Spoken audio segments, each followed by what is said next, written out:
మీరెక్కడైనా ఏ ప్రజల మధ్యలోనైనా అవమానపరచబడ్డారా? తృణీకరించబడ్డారా?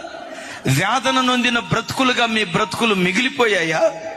ఎగతాళికి, నిందకు, తిరస్కారానికి, అవమానానికి మీ బ్రతుకులు ఈరోజు ప్రజల ఎదుట ఒక విచిత్రంగా, ఒక తృణీకరించబడిన పరిస్థితిలో మీ బ్రతుకులు మిగిలిపోయాయా? నా చేతులెత్తి దీవిస్తున్నాను. గొప్ప వెలుగుగా పిలువబడుతున్న నీ ఆరాధ్య దైవం ఏదో ఒక రోజు తప్పకుండా నిన్ను దర్శిస్తాడు.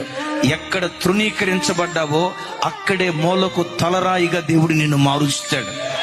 ఏ ప్రజల ఎదుట తలదించుకొని బ్రతికావో అదే ప్రజల ఎదుట తలెత్తుకొని తిరిగే దినాలు నిశ్చయంగా నీ బ్రతుకులో దేవుడు అనుగ్రహించునుగాక.